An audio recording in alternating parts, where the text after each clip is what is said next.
The first time the sheriff's lights cut across the water, I thought I'd done something wrong, that I'd rowed too close to somebody's dock or left a net where it didn't belong. Then a woman's voice, sharp as a splinter, screamed my name from the shoreline and called me a trespasser before I could even climb out of the boat. That's how quiet mornings at Red Wing Lake stopped being quiet for me. In 3 sentences and a cigarette-scented lie.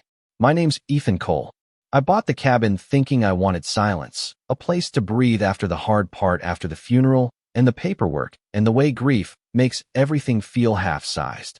I used to run a survey crew for 30 years. I can read a property line like other people read recipe cards. I like knowing where things began and ended. That's probably what made me notice the marker tucked in the reeds, half swallowed by cattails and mud, because it didn't belong to the yard it was hiding behind. It was a rusted post, a faded number stenciled sideways, a little brass tag that had been scrubbed raw. If you don't spend your life around stakes and benchmarks, you'd think it was junk. But I knelt in the muck, wiping the slime off with an old shirt, and the number popped into place: federal, not private.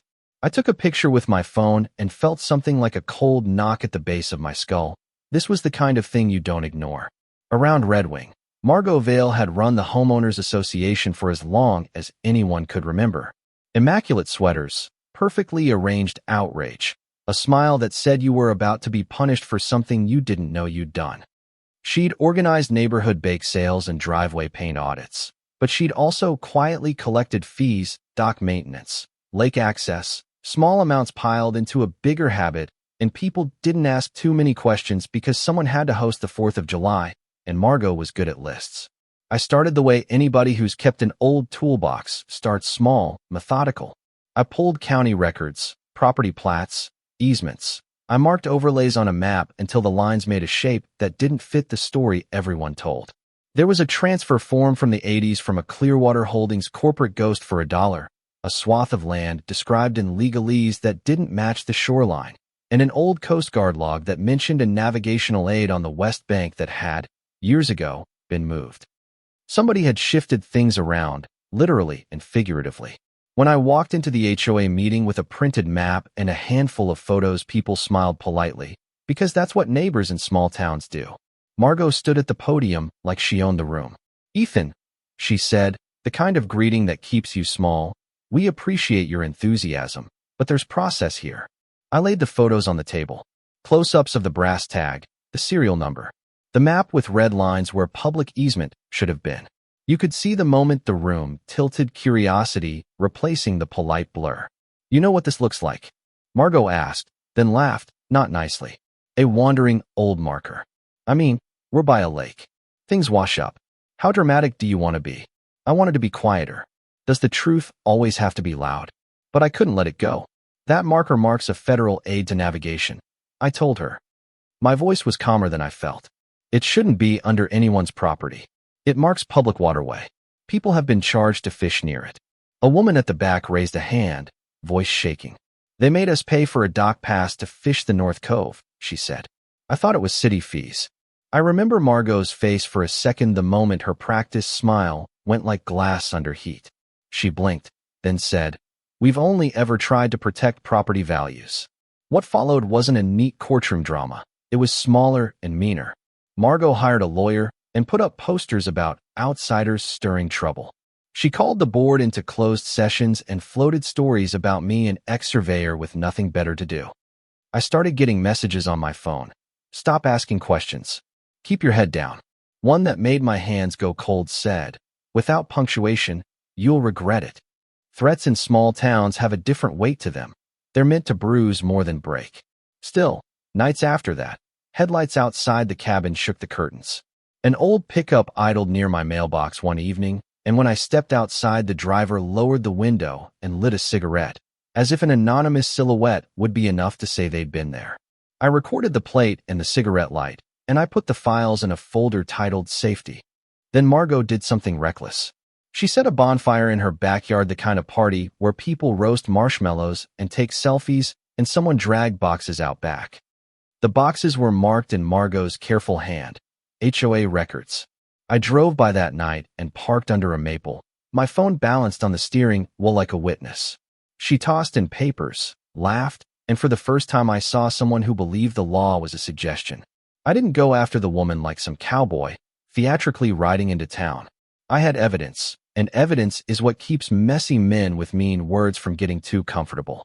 I made copies. I talked to a Coast Guard investigator who drove down on his lunch break and got angrier than I expected when he saw the tag. Federal investigators don't like their equipment buried behind someone's property line. They don't like it when navigation aids are used as revenue streams. There's always a chapter in these stories where your quiet life is replaced by subpoenas and sealed indictments. Agents showed up like rain, precise, efficient, and not interested in the community's discomfort. They took documents, laptops, a safe Margot swore held nothing important, and they read bank statements like novels. The money trail is boring until it isn't. Small deposits, bigger withdrawals, a corporate account that paid for dock maintenance. That never happened. When the laundry list of transactions met the burned boxes, the story stopped being a local disagreement and started being a federal case. You never really notice how slow the legal system moves until justice is standing in your kitchen asking for a cup of coffee and a chair. The return of warrants, the arraignment, Margot in handcuffs. It was a strange, ugly relief to see her led away in the same poised sweater she'd worn to every meeting. In court, she tried to say she'd been protecting property values, that the things she did were about safety. The prosecutor read aloud checks, receipts, emails where Margot told a neighbor to make the fee collectible, and where the shell company's address matched a mailbox down the street. Sitting on the stand was strange. I'd been a man who fixed fences and measured corners, not a civic hero. I felt awkward under the judge's eyes, realizing how unglamorous standing for truth looks when you're in plain clothes and your hands shake once, because everyone's watching. The cross-examination tried to make me out the meddler, the busybody. "Why did you sneak around at night, Mr. Cole?" the defense asked, meaning my recording of the burn. "Why didn't you just let us handle things?" Because the town had been folded into Margot's idea of order for years, and being polite hadn't made it better. Because a marker in the reeds was a symptom, not the disease. Because if I, a man with a toolbox and an old grief, didn't step up, who would have? I said that. I said it like a man honest with himself. Because someone had to notice. The verdict was not cinematic in the way movies make justice feel neat. It was a jury, a four-person clearing their throat, and a word that settled like dust: guilty. The sentence came later.